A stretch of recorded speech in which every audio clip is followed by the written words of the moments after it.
Hello, good evening to all of you and welcome back on Genius Planet. Number system के second class में सभी लोगों का स्वागत है। और सेकंड क्लास में आज हम लोग नंबर सिस्टम में थोड़ा सा नंबर्स को कल जाने थे उसको रिपीट करेंगे और उसके आगे क्या पढ़ना है हम लोग आज प्रोसीड कर जाएंगे, है ना। जैसे कल हम आप लोग को बताए थे कि नंबर्स को कैसे कैसे क्लासिफाई किया गया है ना। सबसे पहले सब संख्याएं मिला जुला हुआ था। जब सब संख्या मिला जुला हुआ था तो उसको पहले सबसे पहले दो पार्ट में बांटा गया। कौन कौन बताइए। रियल और इमेजिनरी नंबर, है ना। रियल और इमेजिनरी। उसका फिर इमेजिनरी का कहानी क्या हो गया, खत्म हो गया। इमेजिनरी हम लोग को पढ़ना ही नहीं था।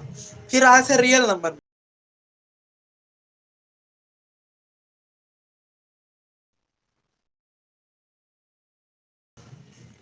रियल नंबर को फिर से हम लोग दो पार्ट में बांटे थे। कौन कौन।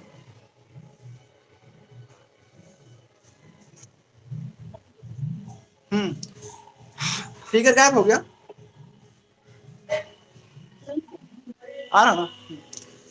तो हम लोग रियल नंबर को दो पार्ट में बांटे थे। एक बांटे थे डेसिमल नंबर और एक इंटीजर, है ही ना। डेसिमल और इंटीजर। देन उसके आगे फिर हम लोग देखे थे कि डेसिमल को भी हम लोग दो पार्ट में बांटते हैं। एक होता है टर्मिनेटिंग और एक होता है नॉन टर्मिनेटिंग। एक टर्मिनेटिंग होता है और एक हमारा नॉन टर्मिनेटिंग होता है। ठीक है। देन उसके बाद फिर हम लोग देखे थे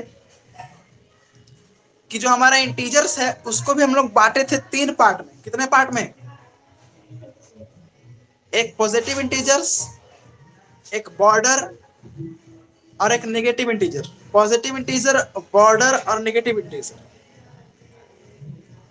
बताया था बॉर्डर का मतलब क्या, नाइदर पॉजिटिव नॉर नेगेटिव।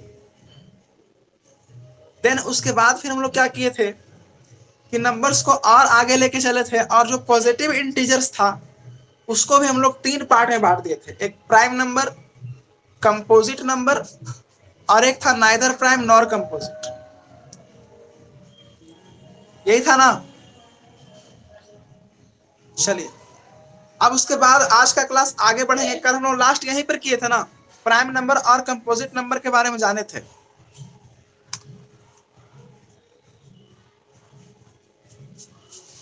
तो आज हम लोग जानते हैं कि और भी नंबर्स को कितने तरह से बांटा गया और नंबर्स को और किस तरह से बांटा गया। देखिए, क्लासिफिकेशन को ही और आगे बढ़ाते हैं और हम लोग देखते हैं कि जो हमारा इंटीजर्स होता है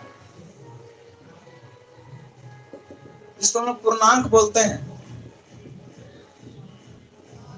उसको अगेन फिर दो पार्ट में बांटा गया। एक बोला गया इवन नंबर और एक बोला गया ऑड नंबर। सम संख्या और विषम संख्या, सबको पता है सम संख्या। और एक होता है हमारा विषम संख्या।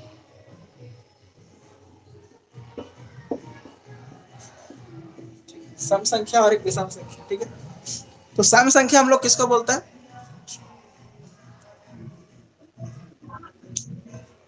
बिल्कुल सही बात है ना। That number which is divisible by two. That number which is divisible by two. जो संख्या दो से भाग लग जाता है उसको हम लोग क्या बोलते हैं, इवन नंबर बोलते हैं। अब जरा और देख लेते हैं। That number which is not divisible by two. जो दो से भाग नहीं लगता उसको हम लोग क्या बोलते हैं, ऑड नंबर बोलते हैं। अब यहाँ पे हम इंटीजर्स लिखे हैं। इंटीजर्स का मतलब इसमें नेगेटिव भी आएगा, पॉजिटिव भी आएगा, जीरो भी आएगा, सब आएगा, है ना। अगर हम लिखते केवल पॉजिटिव इंटीजर्स तो उसमें केवल प्लस वाला आता। आप समझिएगा, तो माइनस इनफाइनाइट से dot dot dot dot dot -4, -2, 0, 2, 4 dot dot dot infinite. Minus infinite से लेकर के प्लस इनफाइनाइट तक वो सभी संख्याएं जो कि दो से कटती है उसको क्या बोलते हैं, इवन नंबर। उसको क्या बोलते हैं, इवन नंबर। अब यहाँ फिर से शुरू करते हैं यहाँ पे ऑड नंबर वाला में। माइनस इनफाइनाइट से शुरू करेंगे और -5, -3, -1, -3, sorry +1 +3 +5 dot dot dot dot infinite. तो ये हमारा क्या हो जाता है, ऑड नंबर। क्लियर। अब एक चीज को हम लोग समझेंगे कि हमारा जो इवन नंबर होता है तो उसका जस्ट प्रीवियस नंबर से वो दो ज्यादा होता है, यानी कि दो रेगुलर सम संख्या के बीच का अंतर कितना होता है, दो लगातार सम संख्याओं का अंतर कितना होता है, दो होता है ना, दो हो जाएगा। देखिए यहाँ घटा के देखिए कितना आ रहा है, दो। यहाँ घटा के कितना आ रहा है, दो। यहाँ दो, यहाँ दो, यानी कि दो लगातार सम संख्याओं का अंतर कितना होता है, 0 होता है। यहाँ पे हम लोग देखेंगे दो लगातार विषम संख्याओं का भी अंतर कितना होता है, दो ही होता है ना। यानी हम लोग क्या करेंगे, नोट बना के लिखेंगे, क्या लिखेंगे, सिंपल सा, डिफरेंस बिटवीन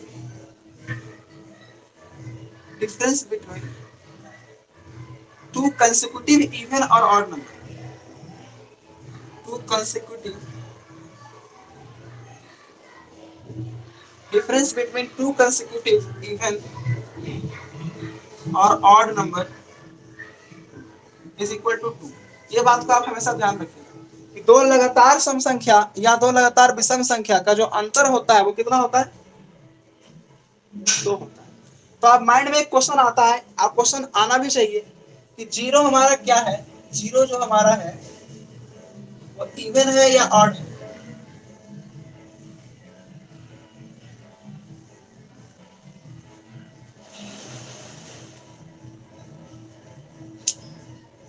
जीरो क्या है,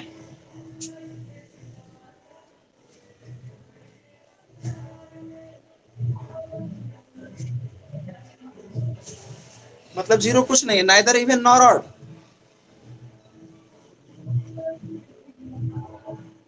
हमको क्या पता, अभी जो पूछ रहे हो बताइए।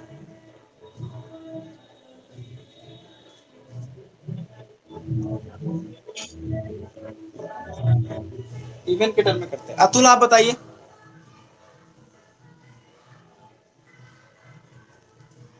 अतुल आपका आवाज नहीं आ रहा, आप प्लीज यूज यूज कीजिए ईयरफोन, ईयरफोन का यूज करिए जब पढ़िए तो। एक तो ऐसे ही यहाँ पे बहुत ज्यादा साउंड है, मतलब आप लोग को साउंड जा नहीं रहा, लेकिन यहाँ पे काफी साउंड है, बहुत ज्यादा साउंड है ना। आप यहाँ पे रहते तो हो सकता है पढ़ा नहीं पाते, हम पढ़ा रहे हैं। क्या,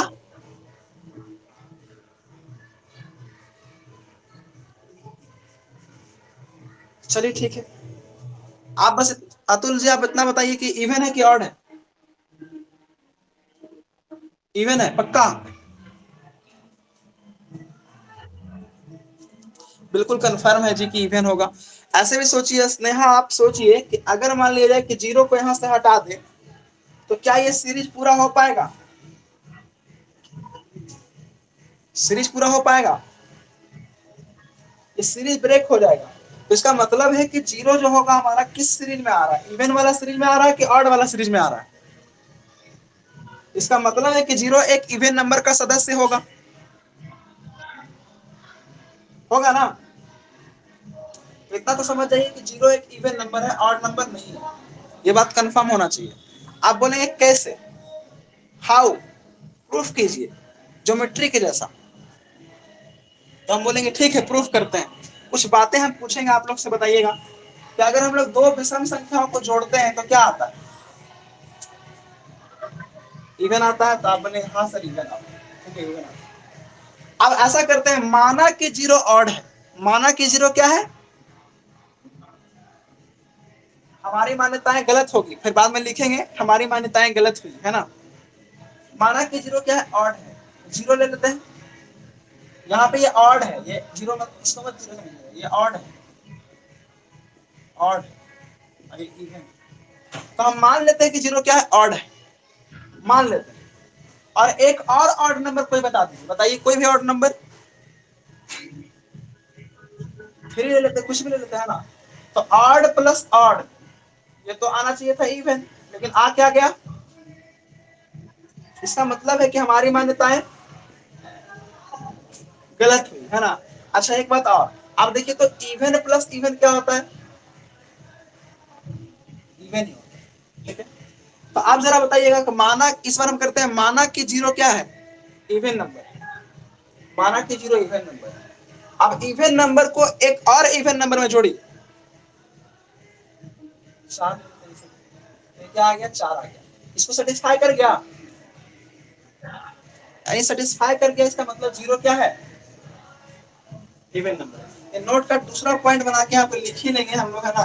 नोट का दूसरा पॉइंट में zero is an even number, zero एक हमारा क्या है, सम संख्या है। आज दिन से कोई कंफ्यूजन नहीं ना होगा, कोई पूछेगा तो, कोई अगर पूछेगा तो बता दीजिएगा ना कैसे, उसको समझा दीजिएगा ना सब लोग। चलिए तो इसको नोट कीजिए, फिर हम आगे बढ़ते हैं।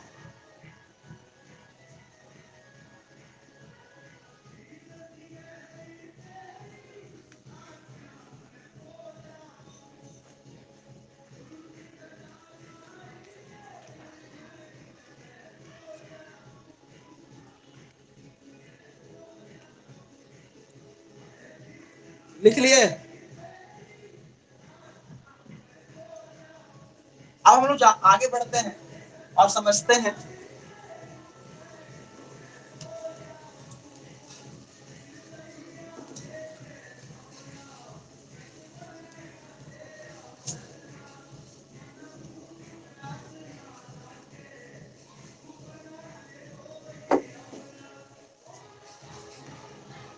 देखिएगा, अब आप लोग हेडिंग लगाइएगा, रिलेटिवली प्राइम नंबर। एक होता है आपका रिलेटिवली प्राइम नंबर, हेडिंग लगाइए। कल हम लोग प्राइम नंबर के बारे में समझे थे। देखिए प्राइम नंबर तो हम लोग समझ लिए थे, तो ये रिलेटिवली प्राइम नंबर क्या होता है, इसके बारे में बता सकते हैं। ऐसा ही एक नाम आप और सुनते होंगे, एक नाम होता है हम लोग का को प्राइम नंबर। कौन सा, को प्राइम नंबर, इसको बोलते हैं सह अभाज्य संख्या।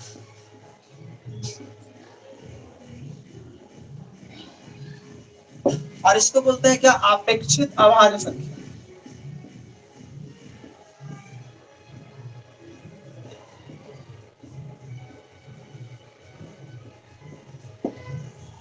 अपेक्षित अभाज्य संख्या, रिलेटिवली प्राइम नंबर, और एक होता है को प्राइम नंबर।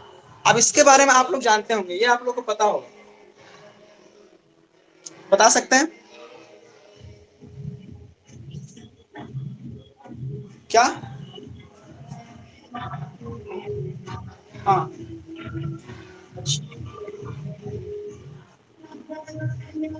और नंबर रहता है इसमें,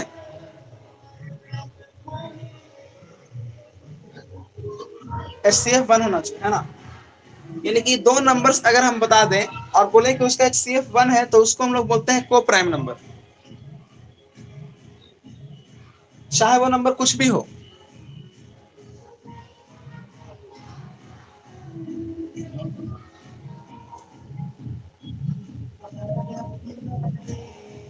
अच्छा, तो फिर इसको क्या बोलते हैं, रिलेटिवली प्राइम नंबर, ये क्या होता है।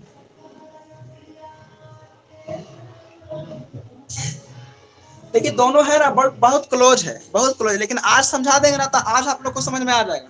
ये दोनों बहुत क्लोज है, बहुत सारे बच्चे को इन दोनों में अंतर समझ में नहीं आता है, लेकिन आज जब बताएंगे तो आज आप लोग को अंतर समझ में आ जाएगा। समझिएगा ध्यान से, बोला जाता है यहाँ पे, सिंपल छोटा सा डिफिनेशन का अंतर है, समझिएगा। समझाते हैं, देखिए, set of two, set of two numbers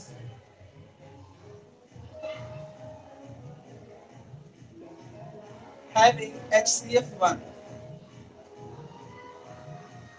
कहा जाता है कि दो संख्याओं का कोई ग्रुप जिसका HCF 1 हो, उसको क्या बोलते हैं, अपेक्षित अभाज्य संख्या। समझ गए।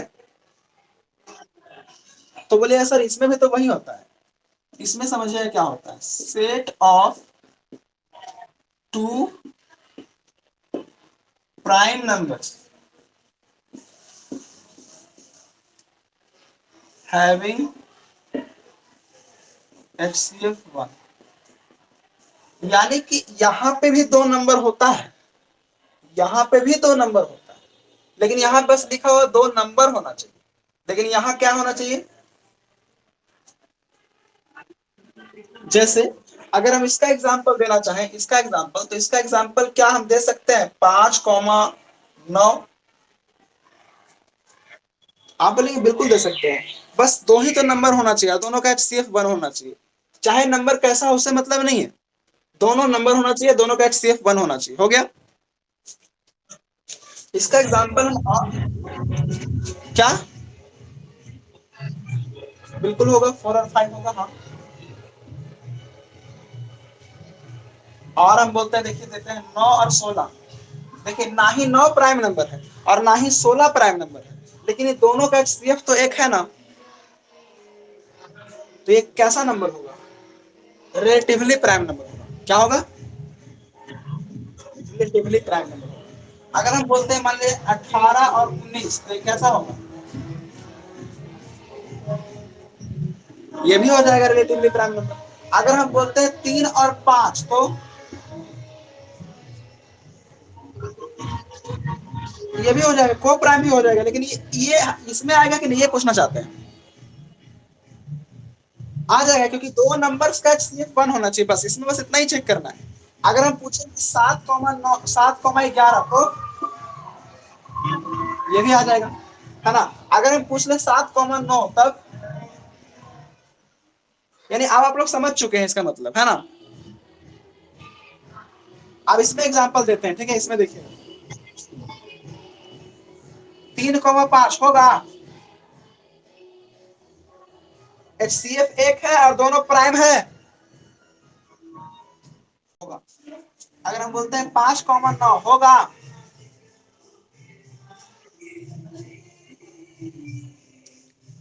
HCF तो एक है, लेकिन दोनों नंबर्स प्राइम है, नहीं है तो नहीं होगा। और एग्जांपल देते हैं 9,16, या फिर ऐसे लेते हैं 35,36, नहीं होगा। अगर हम बोलेंगे 7,9, नहीं होगा। अगर हम बोलेंगे 11,13, होगा। अगर हम बोलेंगे 15,17, नहीं होगा, नहीं होगा। अगर हम बोलेंगे अगर हम बोलेंगे 23,29, हो जाएगा। समझ में आ गया? Set of two prime number having HCF 1, दोनों का दोनों नंबर प्राइम होना चाहिए। और यहाँ पे क्या, दोनों नंबर कैसा भी हो उससे हमको मतलब नहीं है। क्लियर? आप दो गो स्टेटमेंट लिखेंगे ना, उसमें बताइएगा कौन सही है, ठीक है? हम लिखते हैं यहाँ पे स्टेटमेंट, एवरी को प्राइम इज रिलेटिवली प्राइम।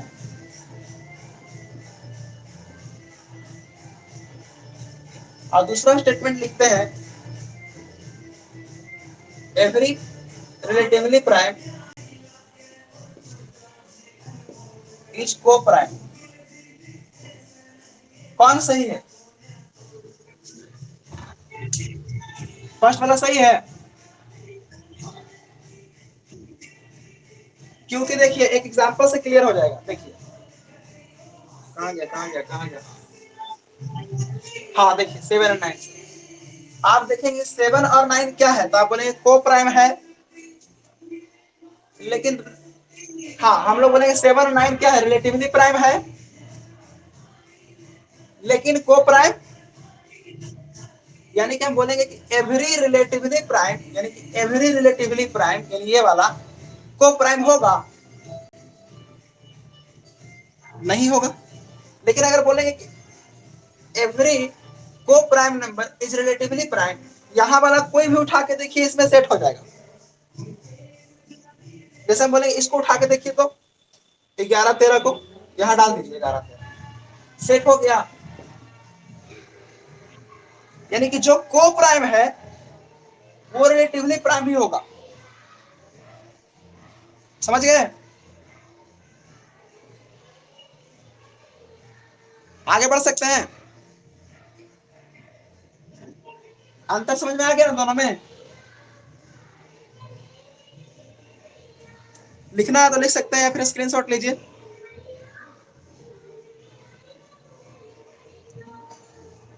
कुछ पूछना चाह रहे हैं? अतुल, आगे बढ़े, मिटा दे इसको।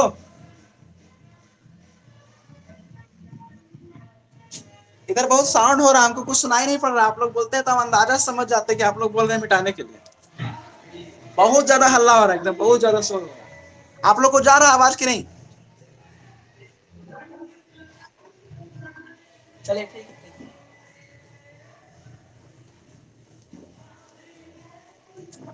और 26 तारीख तक यही होने वाला है ना, तो 26 तक थोड़ी कि हम लोग क्लास बंद रखेंगे। 26 तक हम लोग का क्लास बहुत आगे निकल जाए। जिसको बजाना है बजाते रहे, जिसको करना है क्लास हो करते रहे। चलिए आगे चलते हैं। आप समझते हैं एक वर्ड को ट्विन प्राइम?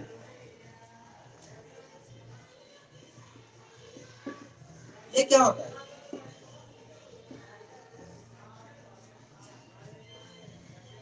बताइए।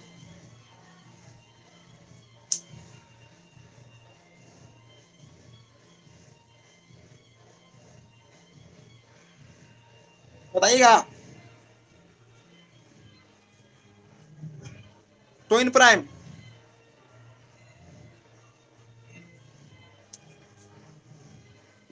Set of two prime numbers having difference बराबर टू। इसमें कंडीशन क्या है कि दो प्राइम नंबर का सेट होना चाहिए। नंबर्स कैसे होना चाहिए? प्राइम होना चाहिए। और डिफरेंस कितना होना चाहिए? ये दो कंडीशन है इसका। अब एग्जांपल लिखेंगे तो आप लोग सही और गलत बताइएगा, ठीक है? सही है गलत?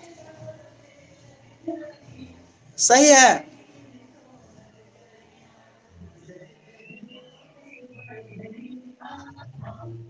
गलत है। एक प्राइम नंबर नहीं ना है, तो गलत हो गया। आप बोलेंगे 3,5, 5,7, 11,13, 13,17।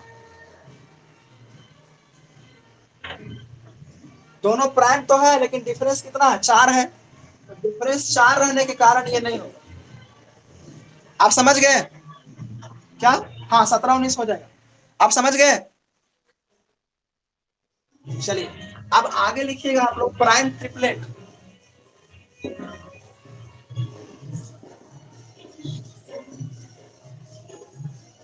ये क्या होता है? Prime triplet.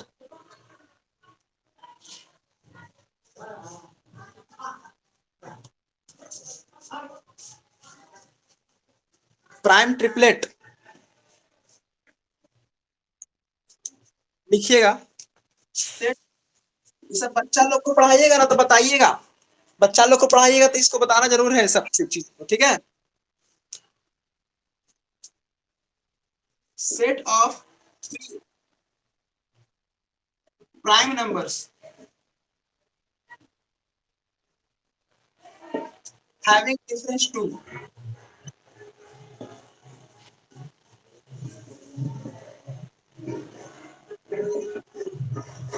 देखिए, 3 नंबर का ग्रुप होना चाहिए। कितने नंबर का ग्रुप होना चाहिए?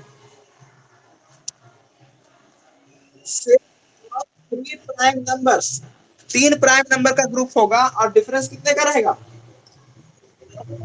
तो जैसे एग्जांपल क्या होगा? इसका दुनिया में एक एक एग्जांपल है, और एग्जांपल बता सकते हैं?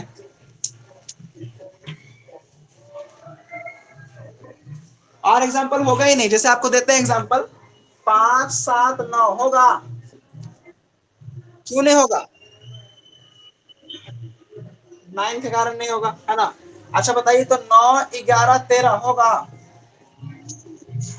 नाइन के कारण नहीं होगा, यानी कि इसका एक ही एग्जाम्पल है बस, ये एक अकेला है ना, इकलौता है, ये इकलौता, इकलौता है। समझ गए? इकलौता और इकलौती तो समझते होंगे आप लोग, वही इकलौता है। ठीक है, अब आगे बढ़े, चलिए आगे बढ़ते हैं। अब एक क्वेश्चन करते, बड़ा मजेदार क्वेश्चन है, देखिएगा आप लोग करते हैं या नहीं करते हैं, देखना चाहते हैं। सोचने वाला क्वेश्चन है, ठीक है, सोच समझ के जवाब दीजिएगा। अच्छा सवाल है, मतलब थोड़ा सा अगर नजर हटी तो दुर्घटना घटी, कहावत सुने है ना, तो नजर हटेगा तो दुर्घटना घट सकता है। इसलिए आपको थोड़ा सा बढ़िया से सवाल को पढ़ना है और बढ़िया से जवाब देना है, ठीक है। लिखिए क्वेश्चन, लिखिएगा आप लोग। If P and Q are two relatively prime number, if P and Q are to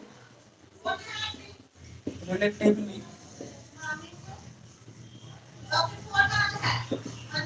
prime numbers, if P and Q are two relatively prime numbers, ठीक है, लिख लिए। सच दैट, सच दैट, इस प्रकार है कि p प्लस क्यू बराबर 10, p plus Q कितना है 10, p plus Q is equal to 10 and p less than q, and p less than q, p जो है q से छोटा है। How many pairs are possible of p and q, how many possible pair of p and q are, मतलब p and q का कितना pair होगा। Option है 1 2 3 4।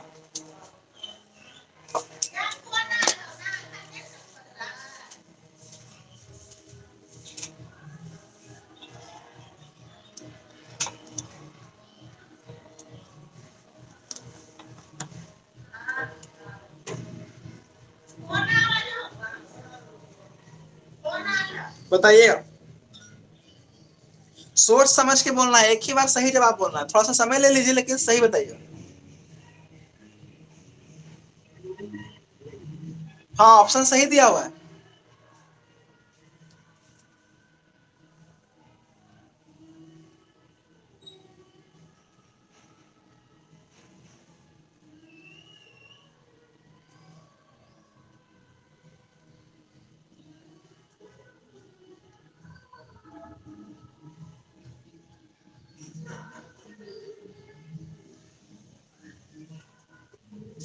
बोलिए, एक आ रहा है, और किसका है एक?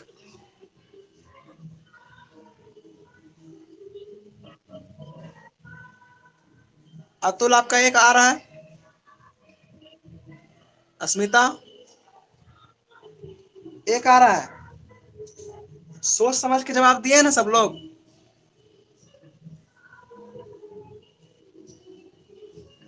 लगता है सोच समझ के जवाब नहीं दिए।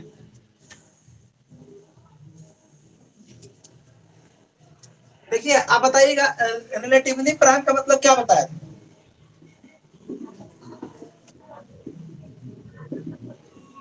हाँ, बताए थे कि टू नंबर्स हैविंग HCF बराबर 1, यही ना। नंबर्स कैसा होगा उससे कोई मतलब है नहीं है, आप समझते हैं। यहां बोला है कि P प्लस क्यू कितना होना चाहिए, 10 होना चाहिए, 10 होना चाहिए। और साथ में ये भी बोला है कि P छोटा होना चाहिए। तो 5 5 अगर लेते हैं तब तो बड़ा बराबर हो जाएगा, तो कम से कम इसको 6 लेना पड़ेगा और इसको 4 लेना पड़ेगा। बोलिए, फिर आप बोले इसको 3 लेंगे तो 7 लेंगे, फिर आप बोले इसको 2 ले लेंगे तो ये 8 हो जाएगा, इसको 1 ले लेंगे तो ये 9 हो जाएगा। और कुछ पॉसिबल है? नहीं।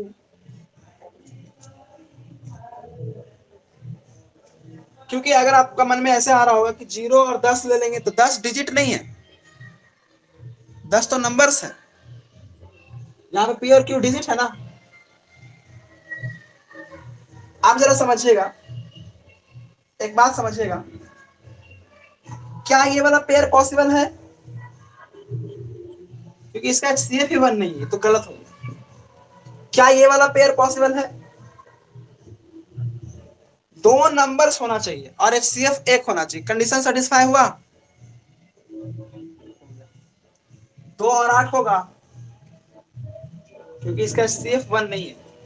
1 और 9 होगा,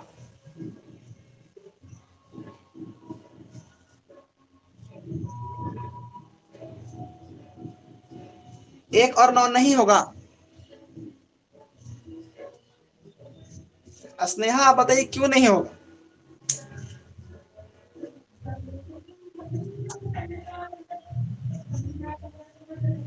बस इसमें तो बोला है कि दो नंबर होना चाहिए और उसका एचसीएफ 1 होना चाहिए। क्या ये दो नंबर्स, आपको लगता है कि ये दो नंबर्स हैं? बिल्कुल लगता है कि ये दो नंबर्स हैं। इसका एचसीएफ 1 है तो ये भी होगा। यानी कितना पेयर पॉसिबल है? पहला सवाल सॉल्व हो गया। आप देखिए थोड़ा सा चेंज कर रहे हैं, बस यहां पर खाली रिलेटिवली हटा के को कर दी। आप सवाल का आंसर क्या होगा? क्योंकि आप जब को प्राइम कर देंगे तो 3,7 और 1,9 इसी में तो छाटना है। तो देखिए हम लोग बोलते थे को प्राइम कहते हैं किसको? को प्राइम। तो बोले को प्राइम हम लोग उसको कहते हैं कि set of two prime numbers, HCF 1 यही होता है ना। Set of two prime numbers, HCF 1 होना चाहिए। तो यहां पे देखिए तो प्राइम है, प्राइम है दोनों प्राइम है, एचसीएफ भी एक है, मतलब ये संभव है एक।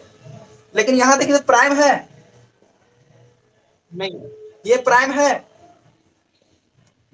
तो ये हम लोग का आंसर नहीं होगा। तो जब जब आपका को रहेगा तो आंसर कितना होगा? ये हो गया को में। और ये दो आंसर कब होगा?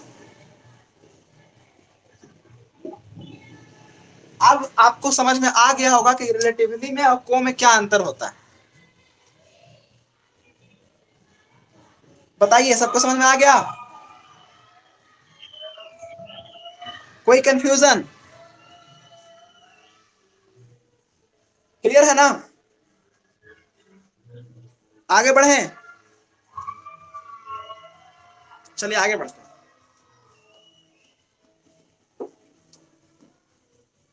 आप लोग हेडिंग लगाइएगा यूनिट डिजिट, हेडिंग लगाइएगा यूनिट डिजिट, इकाई अंक।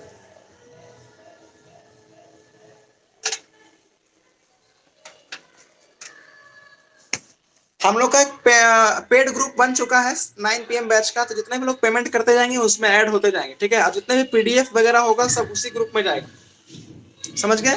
और एक पीडीएफ आज हम सेंड भी किए हैं, नंबर सिस्टम पर आधारित किए हैं ना। तो वही रहेगा।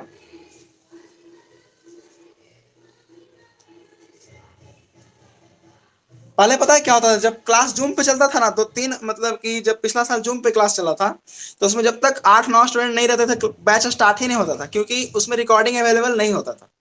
और इसमें सिस्टम है रिकॉर्डिंग वाला, इसलिए हम 2-3 स्टूडेंट हैं फिर भी बैच स्टार्ट कर दिए कि धीरे धीरे स्टूडेंट जुड़ते चले जाएंगे, उनको सब लेक्चर मिल ही जाएगा शुरू से। लेकिन लाइव का अपना एक अलग मजा होता है ना। चलिए आप समझिएगा, यहाँ पे हाँ हेडिंग लगाइएगा यूनिट डिजिट। इसका क्या मतलब होता है?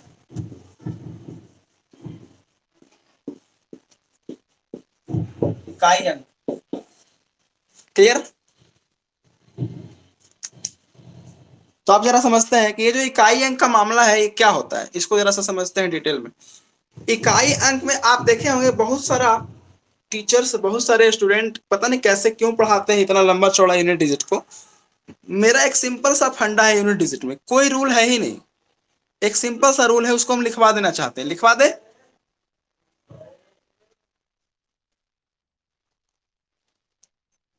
सिंपल सा रूल है, देखिए सिंपल सा रूल क्या है कि ए पर पावर बी होता है। सबसे पहले आप समझते हैं कि ए को हम लोग बोलते हैं बेस, क्या बोलते हैं, बेस। और बी को बोलते हैं पावर, क्या बोलते हैं।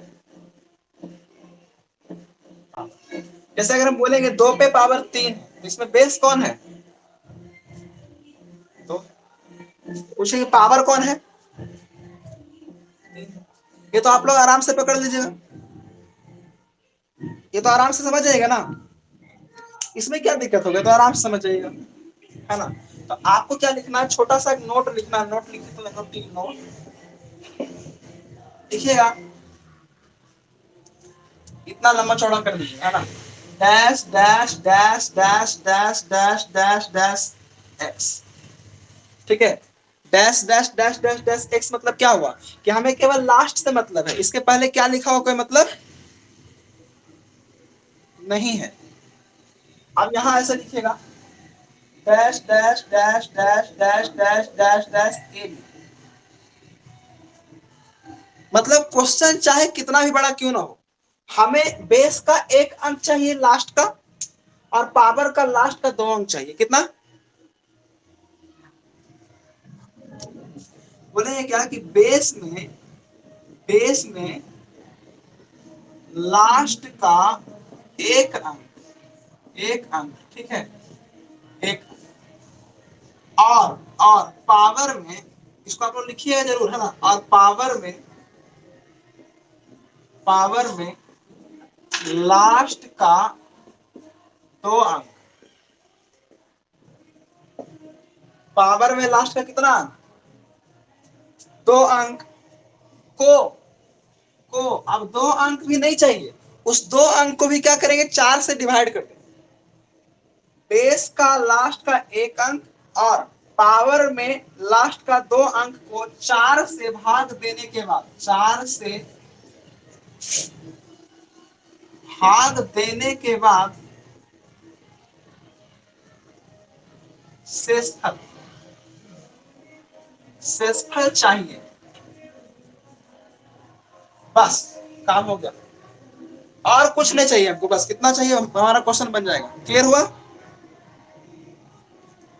इसको आप लोग लिखिए, पहले इसको लिखिए, फिर हम बताते हैं, एग्जांपल देते हैं।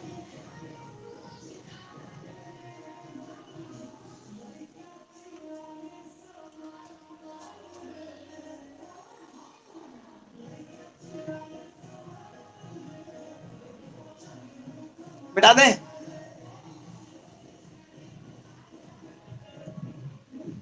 फिर से समझा दें, एग्जाम्पल देंगे तब समझ में आएगा। हम ये बोले कि आपका कितना भी, देखिए इसको समझाए कि इसको बेस बोलते हैं, इसको पावर बोलते हैं, क्लियर हो गया। तो हम बोले क्या कि बेस चाहे कितना भी बड़ा हो, आपको लास्ट का अंक केवल दिखना चाहिए, और पावर चाहे कितना ही बड़ा हो, आपका लास्ट का 2 अंक दिखना चाहिए, क्लियर। यानी कि बेस में लास्ट का 1 अंक और पावर में लास्ट का 2 अंक को, लास्ट का जो 2 अंक है कौन है, ए भी है, उसको 4 से डिवाइड करेंगे, 4 से क्या करेंगे, डिवाइड देने के बाद और जो शेषफल आएगा, यानी मान लीजिए शेषफल आ रहा है, तो इसको लिखना है, बस समझ गए। अच्छा एक बात बताइए कि शेषफल क्या क्या आ सकता है, जब किसी भी नंबर को हम 4 से भाग लगाते हैं तो शेषफल क्या क्या आ सकता है,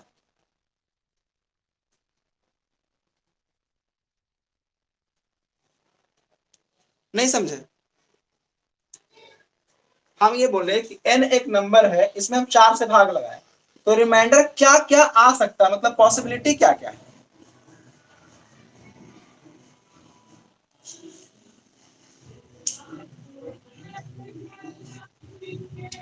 हाँ बिल्कुल सही है, 0 भी आ सकता है, पूरा पूरा कट जाएगा, हो सकता है, 1 आ सकता है, 2 आ सकता है, और नहीं आएगा 2, आप देखिए तो यहाँ पे ले लेंगे 4, 4 ले लेंगे तो क्या आ जाएगा रिमाइंडर,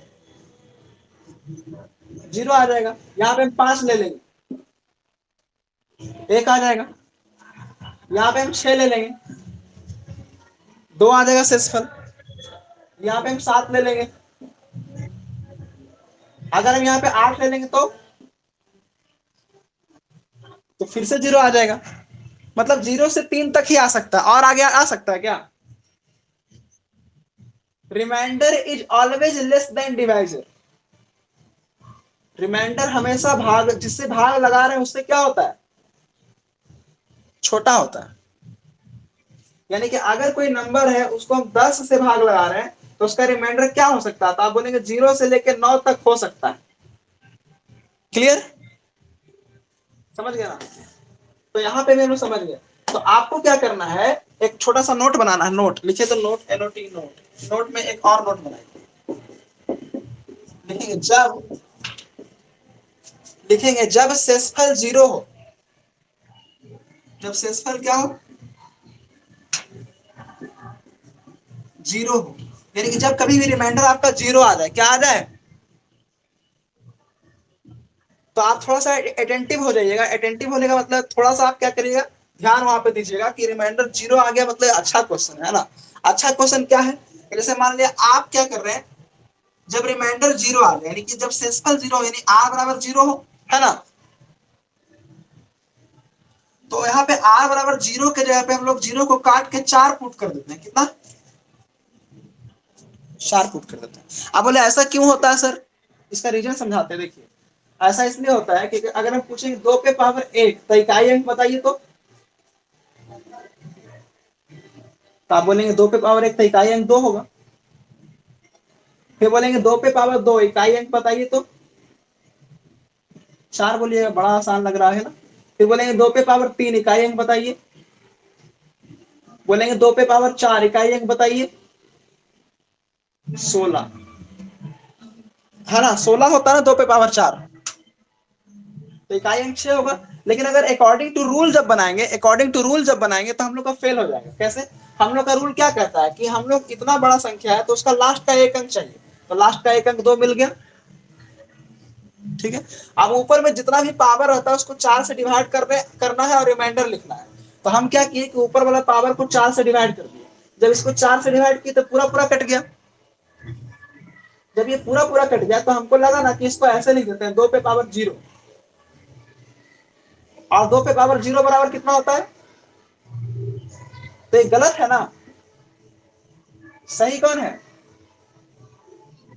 6 है। इसका मतलब जब कभी भी रिमाइंडर 0 आएगा तो उसको क्या बना देंगे? 4 बना देंगे। इसलिए यहाँ पे लिखवा दें नोट में, जब शेषफल 0 हो तो r बराबर 0 नहीं लेना है। कितना लेना है? 4 लेना है। जैसे एक एग्जाम्पल देते हैं। अगर हम आपसे पूछ लें कि एग्जाम्पल देते हैं कि 123 पे पावर 32, इसका इकाई अंक क्या होगा?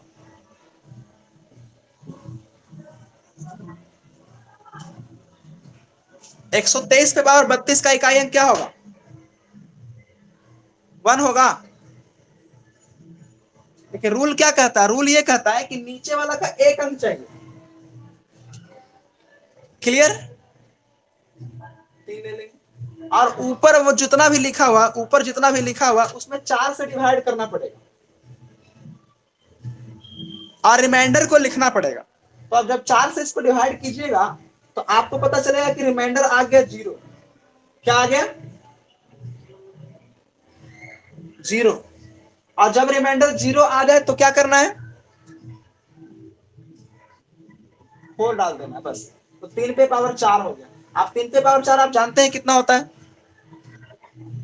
81 का इकाई अंक 1 हो गया। क्लियर हुआ? पूरा कहानी समझ में आ गया? पूरा कहानी समझ में आ गया?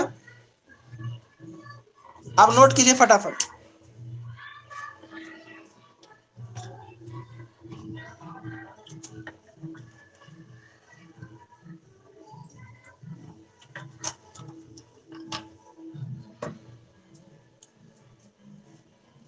आप कुछ क्वेश्चंस आपको करवाएंगे, है ना, इसको नोट कीजिए पहले।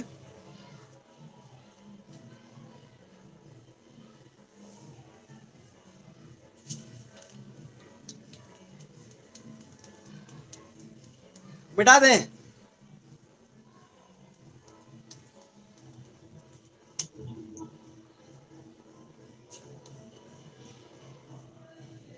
हो जाएगा तो बोलिएगा।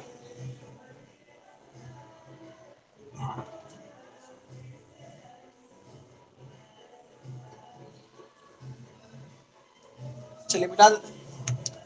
आप कुछ क्वेश्चंस आपको प्रैक्टिस करवाते हैं, ठीक है, देखते हैं आप लोग समझे हैं कि नहीं।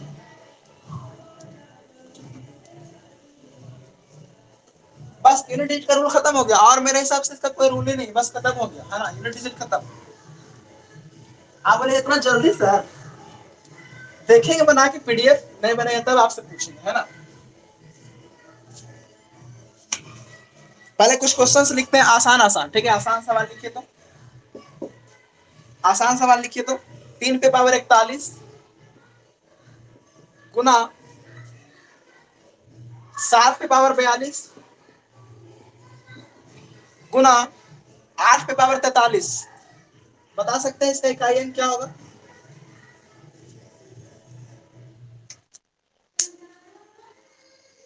ये है लल्लू सवाल। लल्लू मतलब आसान होता है।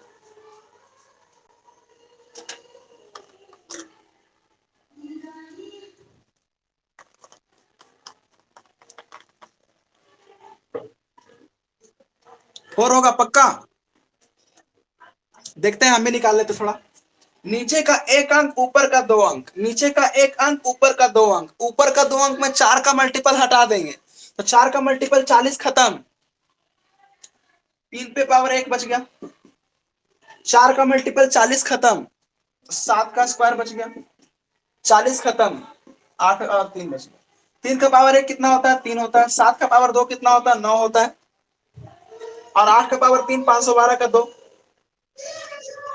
9 × 3 = 27 का 7, 7 × 14 का 4 आ गया। चलिए, और कोई रूल ही नहीं, एक सवाल और लिखिए तो फटाफट। दूसरा सवाल लिखिए। 121 पे पावर 111 गुना 1287 पे पावर 53, बताइए इसका इकाई अंक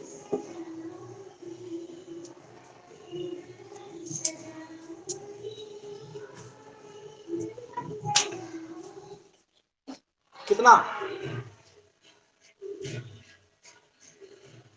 7। बड़ा जल्दी आप लोग बता दिए, आसान है ना।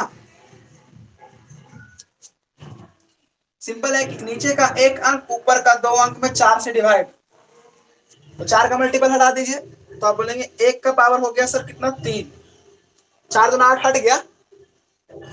यहाँ पे देखिए, नीचे का एक अंक ऊपर का 2 अंक में 4 से डिवाइड, 4 का मल्टीपल कितना? 52 हट जाएगा।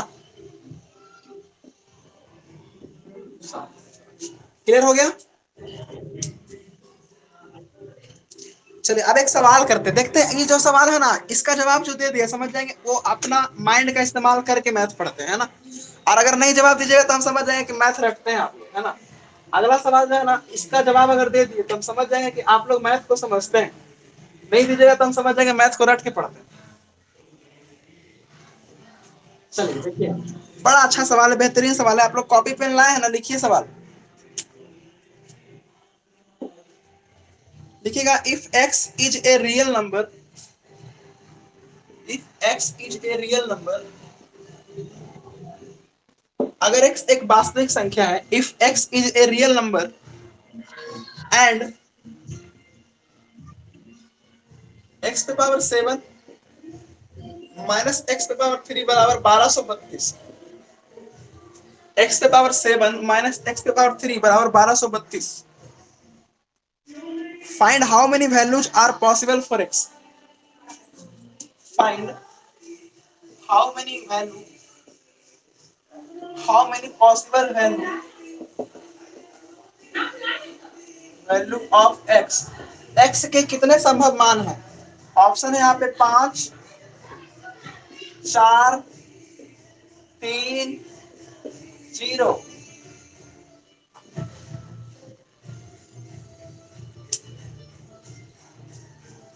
कितना मान संभव है x का?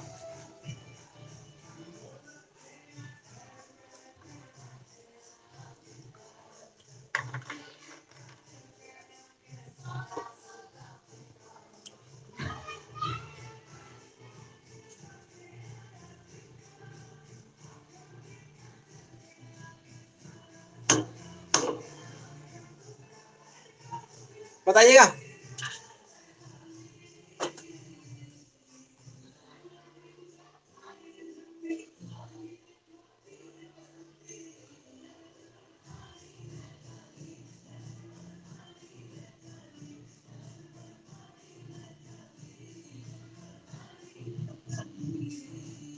क्या होगा? Zero. Option D. Option D. और कोई बता सकते हैं?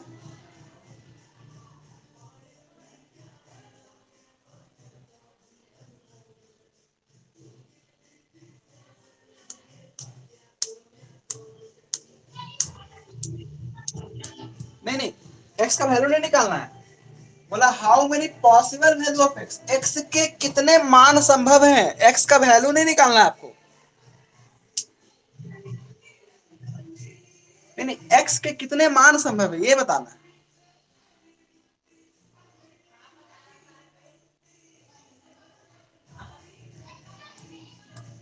बताइएगा, आप लोग कुछ नहीं बोलते हैं। स्नेहा, स्मिता।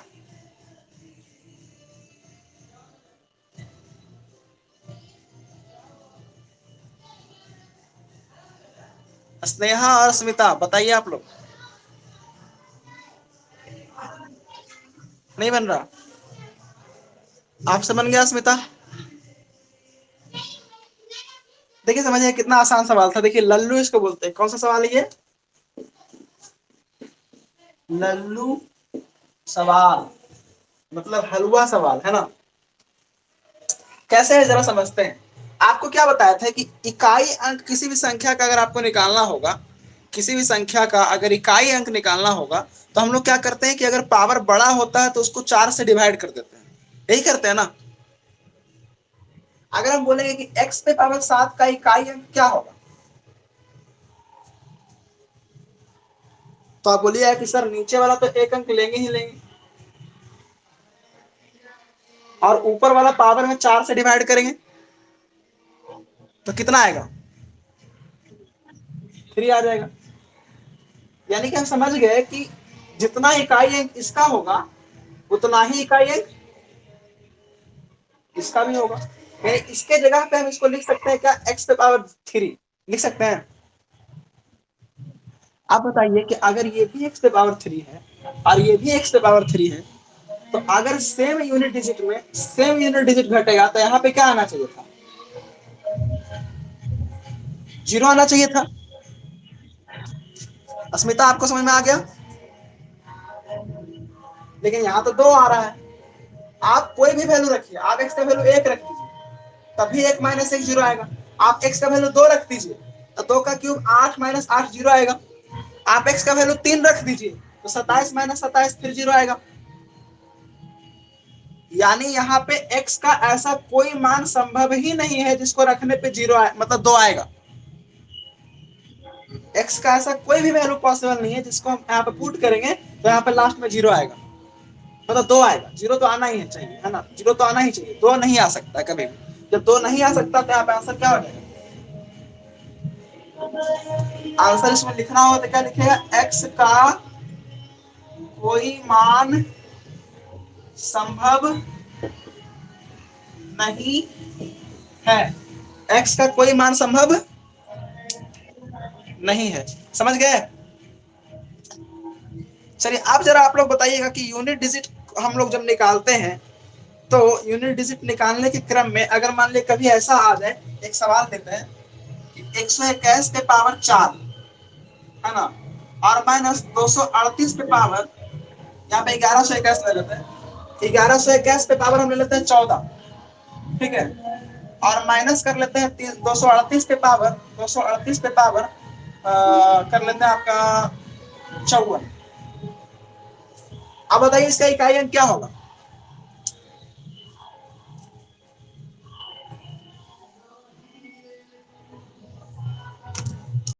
ये क्वेश्चन है आपका, कितना होगा? इकाई अंक कभी माइनस में होता है क्या? इकाई अंक कभी माइनस में हो सकता है?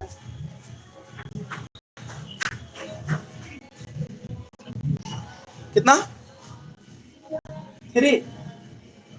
और नहीं आया?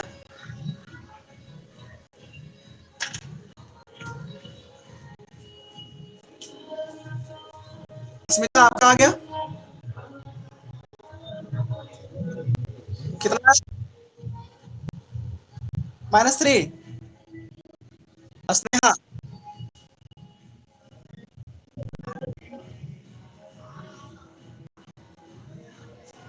नहीं, 7 आया।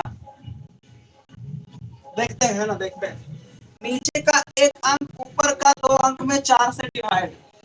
नीचे का एक अंक ऊपर का 2 अंक में 4 से डिवाइड, तो यहाँ पे 1 पे पावर कितना बचेगा? 4 तिया 12 खत्म, 1 का स्क्वायर बचेगा क्या?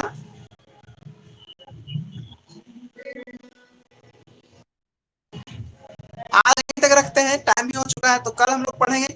ठीक है, कल मिलेंगे सेम प्लेस सेम टाइम। तब तक के लिए सभी को बाय, गुड नाइट, जय हिंद। आवाज जा रहा है नहीं, पता नहीं लग रहा है ना, ऐसे ही गुड नाइट जय हिंद हो गया। आ रहा है? चलिए ठीक है, ठीक है, ठीक है, तो फिर मिलेंगे कल सेम प्लेस सेम टाइम। तब तक बाय, जय हिंद।